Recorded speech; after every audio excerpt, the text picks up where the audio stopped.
যুক্তরাজ্যে cost of living crisis সকল স্তরের মানুষকে সমস্যায় ফেলেছে। ফরেন স্টুডেন্টরাও এর বাইরে নয়। ওয়েলসে যেসব ইন্টারন্যাশনাল স্টুডেন্ট পড়তে এসেছে তাদের অনেকে থাকার খরচ বহন করতে না পারায় ক্যাম্পাসের মধ্যেই রাফ স্লিপিং করছে। শিক্ষার্থীরা বিশ্ববিদ্যালয়ের কাছাকাছি সাশ্রয়ী মূল্যের আবাসন খুঁজে না পাওয়ায় রাতে ক্যাম্পাসের বিভিন্ন বিল্ডিংয়ে ঘুমাচ্ছে। বেঙ্গল ইউনিভার্সিটির স্টুডেন্টস ইউনিয়নের নিদা আমরিন বলেন, যাতায়াতের খরচ বাঁচাতে কেউ কেউ বিশ্ববিদ্যালয়ে 24 আওয়ার স্টাডি রুমে ঘুমাচ্ছেন। ইউনিভার্সিটি ওয়েলস বলছে, কোনো শিক্ষার্থী যে কোনো অসুবিধার মধ্যে পড়লে তারা তাদের প্রতিষ্ঠানের সাথে কথা বলতে উৎসাহিত করে।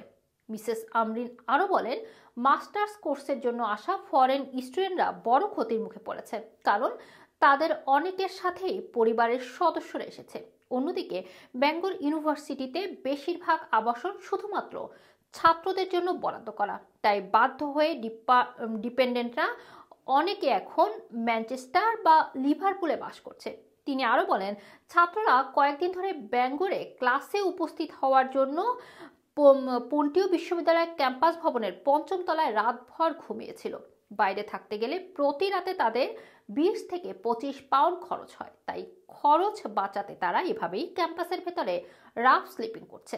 জানা গেছে, রাফ স্লিপার ছাত্রদের খাবার তৈরির জায়গার ব্যবস্থা করতে গত মাসে বিশ্ববিদ্যালয়ের স্টুডেন্ট ইউনিয়ন একটি রুমে মাইক্রোওয়েভ এবং কেটলির ব্যবস্থা করে। এদিকে ফরেন স্টুডেন্টদের সমস্যা এবং ওয়েলসে পড়াশোনা করার বিষয়ে তাদের দেওয়া তথ্য গত বছর ওয়েলসের পার্লামেন্ট সেনেটে উত্থাপন করা হয়। ব্রিটিশ হায়ার এডুকেশন পরিসংখ্যান সংস্থার তথ্য অনুযায়ী ওয়েলসে 20,920 জন নন ইউ ফরেন স্টুডেন্ট অধ্যয়নরত রয়েছে। ওয়েলসের বিশ্ববিদ্যালয়গুলো এই সংখ্যা বাড়ানোর টার্গেট হাতে নিয়েছে, কারণ একজন নেটিভ ব্রিটিশ স্টুডেন্টের চাইতে একজন ফরেন স্টুডেন্ট 4 গুণ বেশি ফি দেয়। এই ফি বিশ্ববিদ্যালয়ের আয়ের অন্যতম বড় একটি উৎস। এই ছিল আমার কাছে ব্রিটেনে এসে আন্তর্জাতিক শিক্ষার্থীরা যে নানান সমস্যার মধ্য দিয়ে যাচ্ছে তার বিস্তারিত। ব্রিটেনের যে কোনো গুরুত্বপূর্ণ তথ্য জানতে চোখ রাখুন ইউটিউব এবং ফেসবুক পেজে লাইক, ফলো এবং সাবস্ক্রাইব করে আমাদের চ্যানেলটি।